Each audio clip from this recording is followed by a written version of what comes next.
Orchest now has a returning regional top, and much more.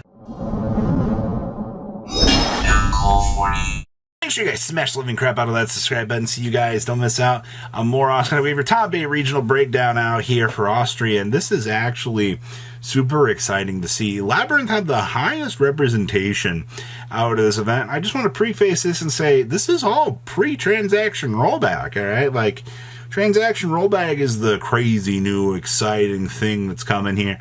And, you know, it's supposed to turn Labyrinth into a tier 0 deck. Yeah, not with fire running right behind it, all right? Not all that surprised to see that, though. Now, winning the event was actually Sprite Runic here. Huh. You want to know what the surprise kicker about this is? It's almost like Runic as a draw package that decks can access, milling away your opponent's resources in the RNG game is broken. Yeah, who would have guessed that? And that's why you're seeing this start to be a massive force. Now, also on the forefront of this, we also had Orchest Runic. And yes, I'm excited about that. I didn't quite think Orchest would hit a lot of crazy marks. I thought it was initially a lot of hype and a lot of people on a lot of local levels having success. But this is actually really, really nice to see. We also had Vanquish Soul. You know, Vanquish Soul is just a jerk. All right, like, it's that deck that bullies you, that steals games in time. And I know a lot of people, that's one of their major complaints. Yeah, time issues. Yeah, I get it. We also had Dragon Lake. Holy moly. Okay, so standard buy steal good stuff. Abusing, you know, the branded cards. Pretty good. We also had Mana DM, so OTK Central out here. And we also had a Marincess deck leaping into action here, showcasing that this is an amazingly diverse format. You're going to be seeing a lot of the stories out here with this. I'm really looking forward to seeing on how this is going to continue to unfold. Let's pass on over to those deck lists, shall we? All right, our first list here is actually going to be Live Twin Sprite Runic. And you want to talk about going back in a time capsule here in the last time that we actually saw this version of the deck actually doing something we don't have evenly. I feel like that's your major takeaway change from all of this, which is actually kind of cool. You know, we actually get to see double Pinkertops actually seeing play down here. I mean, this card immediately answers so much of your meta. And then, of course, oh boy, Droll and Lockbird, Ghost Spells, and Nibiru's. Yeah, that's it's a lot of the same special stuff that we're used to seeing. But your Runic package is pretty fleshed out here. You're hitting as many keynotes as you can. You're making sure that, you know, you're able to go down your Evil Twin good stuff lines, punish the opponent. I also love the fact they're playing one big ball. All right, making sure that you can wheel that on over to your opponent as you need be. Also, love the one of talents that this build has going for it as well. Cheese, I say, cheese. Next up here, we have our Vanquish Silveri. Wow, VS actually climbed pretty high up for this regional. You do actually see that we are playing one copy of Kurikara, especially in like the opening format here where people might not necessarily know where they want to go with the format. Being able to roll out one copy of Kurikara, I feel like puts you in a pretty decent position. Double Kaiser Varius, which is to be expected. And of course, we have a fully competent deck that can abuse Dimension Shifter. Yeah, I can't wait for people to be upset, being like, oh man, you know, how dare Dimension. Yeah. Also, shout out to Ghost Bell this format. This card feels really, really strong right now. And we'll have to wait and see how things continue to develop. But personally, I think this card is going to feel a little bit stronger than people might want to really give it credit for. Alright, so if you're not expecting to get Ghost Belt this format, you're going to be massively shocked. Next up here, we have Labyrinth.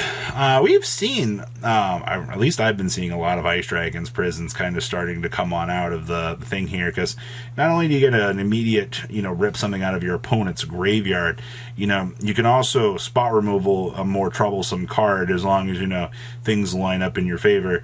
And now this is also good to see. Guess what? You know, you needed a way to set up a Macrocosmo without hurting yourself. Well, you can literally different dimension ground an entire turn. You just have to be able to, you know, get this out and then see things go. And it shouldn't be much of a problem. I think, once again, we've seen builds play one of this. I think two looks like it might actually be more of a way to go for it. You know, at least with two of, you can actually, in case you do see one, or you have to burn one off for, you know, an effect to make sure, or you need 2 turns to get the job done, this actually helps you out quite a lot. So nice. Next up here, yes, the Orcust Horus, good stuff with your Runic cards. So this is, once again, another version of Runic here. It's going to be generating this massive advantage pile, but the difference here is, you know, Crescendo provides this deck with a nice little layered negation, and we get to abuse Dingrisu because this is actually a really busted card. Also, I don't think people understand, like, the synergy that you get with this. Like, you get immediate protection value, all right?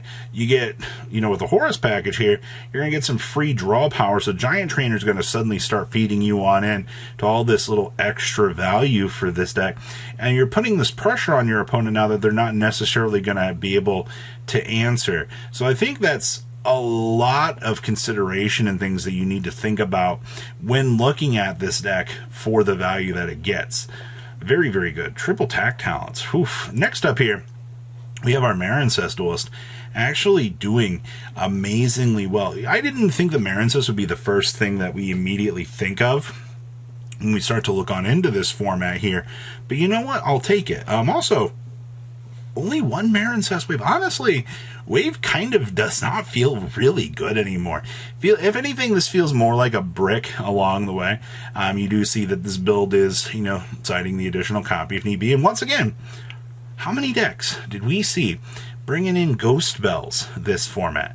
Like, I think this is another thing to kind of point out here is, holy crap, man, your Ghost Bells, all right? You're going to want to make sure that you have these. No wonder why this card's getting bought out. Like, this card's actually the nuts right now, all right? Think about it. Outside of that, nothing else. I mean, like, the droplets, the Nibiru's, I guess. But, like, I can't think of anything else too crazy for this. Next up here, we have Durgan Link. All right, so our Durgan Link deck. Still feel bad the Chaos Base is at 1, but you know what? You know what you're doing. 1 regained, you do play the 1 Beast in the Man. I know people are trying to get crazy and only play 1 side the Beast, or not even play the Beast. I don't know what you're doing here, but okay.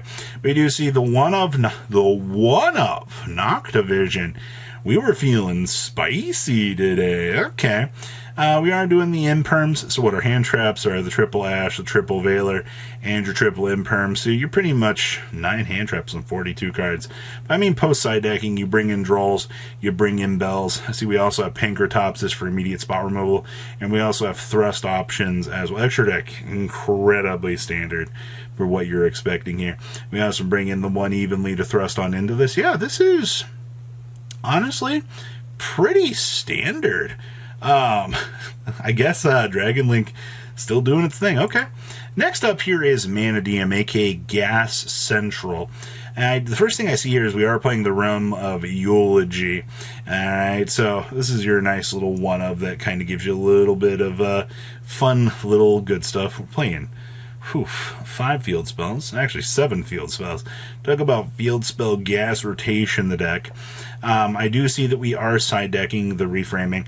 I think this is something that most people were starting to agree on out here. You know, reframing's a good card, don't get me wrong, but in a situation where you're going to have to try to board break, you don't want this in the main deck as a brick. All right, you want to make sure that whatever board you're attempting to go for here, you know, you can bring this in for games 2 and 3, depending on which mode you're expecting to go for, and adjust from there. Triple thrust down here on the side. And we also bring in the Cross-Out Designators because we lose to this card. Who would have guessed that this brick actually can ruin our day? And of course, our last list here is our next Labyrinth deck. Now this is like full extended out Labyrinth, all right? Like, we're bringing in the trap tricks. You're making sure that you want to punish your opponent with this. And we actually are playing a Labyrinth setup. We see Labyrinth setup show up every once in a while. I think Labyrinth setup is really cute for what you can expect for these sorts of things, but okay. Hi, Claire and Rushka. You know, this is just to make the SP Little Knight get a little bit funnier along the way. Okay, so overall, this is a regional. This is good stuff. This is what I like to see for the meta. I'm looking forward to seeing what more is to come. So please, leave a comment down below. Tell me what you guys think, and I will see your beautiful faces back here later in the day, guys. Peace out. Patrons, thank you.